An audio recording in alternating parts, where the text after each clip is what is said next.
একটা সময় ছিল যখন কেউ ভাবতেও পারতো না যে ইরান শত্রু দেশগুলোর চোখে চোখ রেখে কথা বলবে, কিন্তু এখন 2025 সালে এসে পুরো বিশ্বের সেই ভাবনা পাল্টে ফেলছে।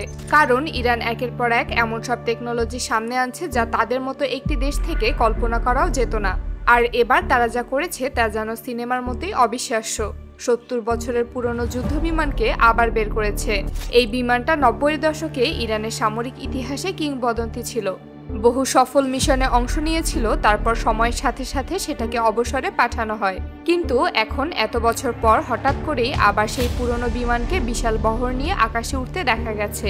সবাই একটাই প্রশ্ন করছে, কোনো ঘোষণা, কোনো আগাম খবর ছাড়াই ইরান কেন এই যুদ্ধ বিমান বের করেছে? বিশেষজ্ঞরা বলছেন এই বিমান এখন আর আগের মতো পুরনো নেই। ইরান ওদের পুরনো বিমানকে আধুনিকভাবে রিমডেল করেছে। মানে বাইরে থেকে দেখতে হয়তো সেই পুরনো জেট, কিন্তু ভেতরে বসানো হয়েছে আধুনিক রাডার, নতুন ইঞ্জিন আর অত্যাধুনিক টার্গেটিং সিস্টেম। ইরান ঘোষণা দিয়েছে তাদের আকাশ সীমা এখন সম্পূর্ণ নিরাপদ। কেউ এই সীমানা অতিক্রম করলে তাকে দাঁত ভাঙা জবাব দেওয়া হবে।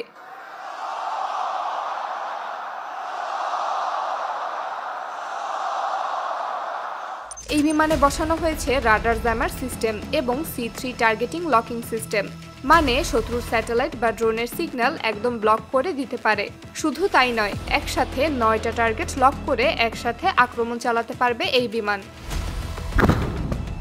আর মজার বিষয় হলো এই প্রযুক্তিগুলো ইরান একা বানায়নি, রাশিয়ার হাত আছে এর পেছনে। কিছুদিন আগে রাশিয়া ইরানে MiG-29 এবং Su-35 ফাইটার জেট পাঠিয়েছে, কারণ Su-35 যুদ্ধবিমানকে বলা হয় আকাশের শিকারী। এই বিমানের সর্বোচ্চ গতি ঘন্টায় প্রায় 2400 কিলোমিটার, অর্থাৎ শব্দের গতির দ্বিগুণেরও বেশি। এতে রয়েছে থ্রাস্ট ভেক্টরিং ইঞ্জিন, যার কারণে এটি আকাশে অবিশ্বাস্য কায়দায় ঘুরে দাঁড়াতে পারে। শত্রুর মিসাইল টার্গেট করলেও মুহূর্তের মধ্যে দিক পরিবর্তন করে পাল্টা আক্রমণ চালাতে সক্ষম। সবচেয়ে ভয়ঙ্কর হলো এর ইরবিস-ই রাডার সিস্টেম। এই রাডার একসাথে 30টি টার্গেট ট্র্যাক করতে পারে এবং প্রায় 400 কিলোমিটার দূরের শত্রু শনাক্ত করতে পারে। ইরানের আকাশ জুড়ে উড়ে চলছে এই যুদ্ধ বিমানগুলো।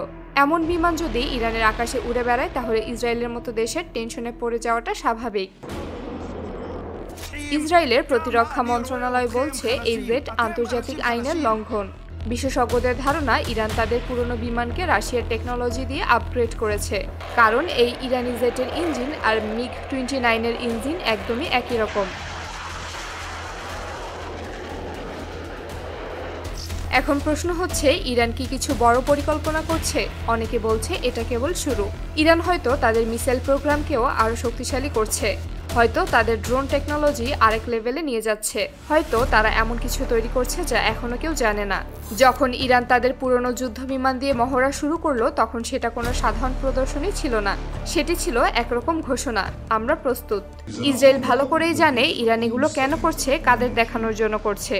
কিন্তু ব্যাপারটা হলো, এই বিমান বের করার কিছুদিন আগে রাশিয়া ইরানে MiG-29 এবং Su-35 ফাইটার জেট পাঠিয়েছে।